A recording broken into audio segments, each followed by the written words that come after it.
साल 2001 में दिल्ली में कोई ऐसा इंसान नहीं था जिसे मंकी मैन के बारे में ना पता हो। उन दिनों उस लंबे काले बंदर जैसे दानव की अफवाहें शहर में आग की तरह फैली हुई थी। हर कोई दावा करता था कि उसने मंकी मैन को देखा है और ये 100% सच था। मैं ऐसा इसलिए कह सकता हूं क्योंकि मैंने खुद अपनी आंखों से मंकी मैन को देखा था। एक बार नहीं, कई बार। गर्मी का मौसम था, स्कूल की छुट्टियां थी। मैं अपने मम्मी पापा के साथ अपने दादाजी के घर आनंद विहार आया हुआ था। वहां मुझे सबसे ऊपर वाले फ्लोर पर एक छोटा सा कमरा दिया था। उस कमरे में एक खिड़की थी जिससे मोहल्ले का अच्छा खासा व्यू दिखता था। हर रात को सोने से पहले मैं उस खिड़की के पास बैठता और अपनी किताब पढ़ता रहता।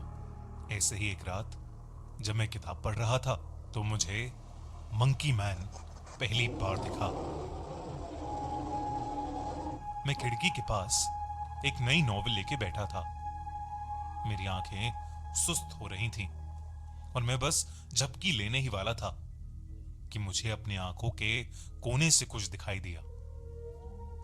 पास वाली बिल्डिंग के दीवार पर कुछ बड़ा सा काला सा जीव बड़ी तेजी से ऊपर जा रहा था। मैंने अपनी आंखें रगड़ी, पीठ सीधी की और बाहर झांक के देखा।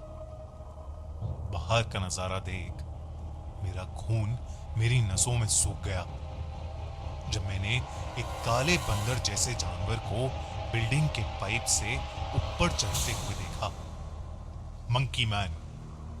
मैंने उसके बारे में कहानियां तो जरूर सुनी थी, पर कभी ये नहीं सोचा था कि वो कहानियां सच हो सकती थी। वो करीब 7 फुट लंबा था।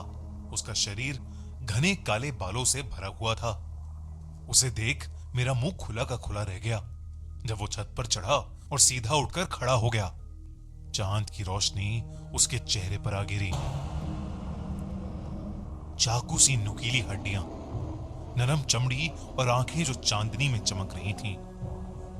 ऐसा लग रहा था कि जैसे किसी बंदर के सर में किसी ने जबरदस्ती इंसान का चेहरा घुसा दिया हो। लेकिन मैं मंकी मैन को कुछ ही पल देख पाया था क्योंकि वो मुड़कर छत से कूदकर अंधेरे में कहीं गायब हो गया।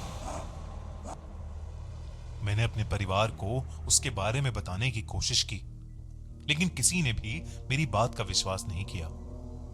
उन्हें लगा मैं अटेंशन के लिए मंकी मैन के बारे में कोई मजाक कर रहा हूं। यहां तक कि पापा ने मुझे डांट लगा दी और कहा कि अब मेरी ये सब मजाक करने की उम्र नहीं रही है। लेकिन मैं झूठ नहीं बोल रहा था।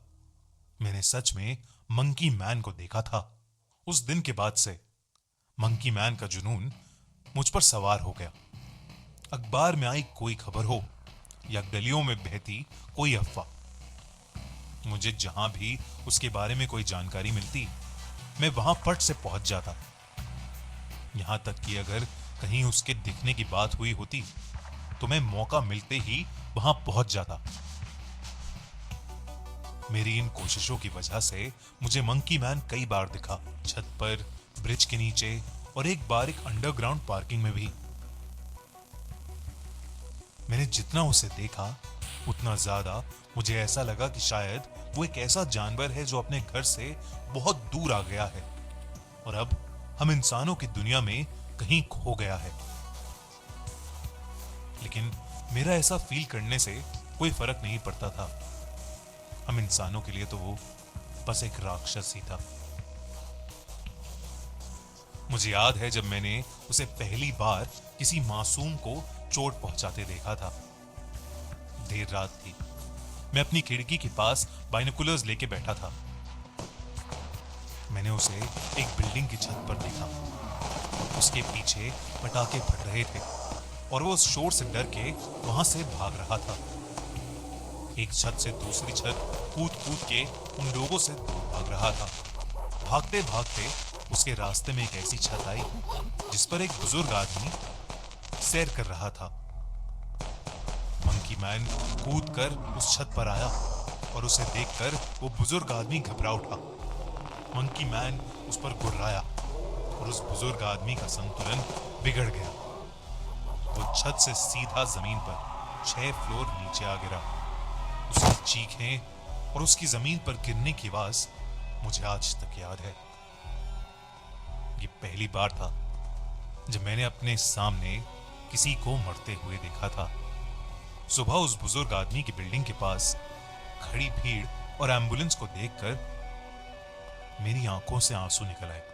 मैंने अपने पेरेंट्स को उसके बारे में नहीं बताया, सिर्फ इसलिए नहीं कि मुझे पता था कि वो मेरी बात पर विश्वास नहीं करेंगे, पर इसलिए भी कि मैं वो देखकर बुरी तरह डर चुका था। उस दिन के बाद से मैंने मंकी मैन को ढूंढना एकदम बंद कर दिया। जितना हो सके उससे दूर रहने का सोचा, लेकिन इसके बावजूद कभी कभी रात में उसके चिल्लाने की आवाज मेरे कानों तक पहुंच ही जाती थी। उसके किस्से और ज्यादा खतरनाक होते चले गए। सुनने में आ रहा था कि उसकी वजह से और लोगों की भी मौतें हुई थीं। अब मैं उसके नाम से काफी ज्यादा घबराने लगा था। एक शाम की बात थी। सूरज धुंध में डूब रहा था और मैं दोस्तों के साथ क्रिकेट खेल के अपने दादाजी के घर वापस आ रहा था। मेरे घर के पास की गली जिससे मैं गुजर रहा था, वहां कोई भी इंसान नहीं था। बिल्कुल सन्नाटा था। उस गली में अचानक मुझे एक बड़ी सी परछाई मेरे पीछे चलती नजर आई। मैं पीछे मुड़ा तो और कोई नहीं, वो मंकी मैन मेरे पीछे पीछे चल रहा था। ये देखकर मैं कांप उठा और वहीं जम सा गया। मैं घबराहट के मारे आगे चल ही नहीं पा रहा था और वो धीरे धीरे मेरे पास ही आ रहा था। अचानक वो मेरे ठीक सामने आया और उठकर खड़ा हो गया। वो मुझे घूर कर देख रहा था। उसकी आंखें लाल थीं। उस रात वो मंकी मैन बेहद गुस्से में लग रहा था। अचानक वो मुझे देखकर एक अजीब तरीके से गुर्राने लगा। उसकी आवाज सुनकर मैं फुल स्पीड पर वहां से भागा। वो मेरे पीछे पीछे भागने लगा। मैं जैसे तैसे गली के एक अनजान मकान में जाकर छुप गया। वो उस मकान तक आया, लेकिन फिर पास वाली दीवार चढ़कर मेरी नजरों से गायब हो गया। मैं किसी तरह हिम्मत करके अपने घर पहुंचा और अपने कमरे में घुसते ही घबराहट के मारे रोने लगा। तभी मैंने फिर से मंकी मैन के जोरों से गुर्राने की आवाज सुनी। उस रात फिर से मैंने अपनी खिड़की से उसको देखा। मंकी मैन मेरे बराबर वाली बिल्डिंग की छत पर खड़ा एक आदमी को बेरहमी से नोच रहा था। वो आदमी भी डर के मारे जोरों से चिल्ला रहा था। उसने उस आदमी के चीथड़े चीथड़े कर दिए थे। मोहल्ले में शोर होने लगा। घरों की लाइटें ऑन होने लगी। लोग बाहर आने लगे ये देखने के लिए कि बाहर आखिर हो क्या रहा है। उन्हें मंकी मैन नहीं मिला, क्योंकि वो पहले ही ऊपर छत पर चढ़ के अंधेरे में गायब हो चुका था। उस रात के बाद से मंकी मैन मुझे फिर कभी नहीं दिखा और समय के साथ वो बस एक हॉरर लेजेंड बनकर रह गया। लेकिन मुझे कुछ सवालों का जवाब आज तक नहीं मिला। कौन था वो, कहां से आया था और फिर अचानक कहां गायब हो गया?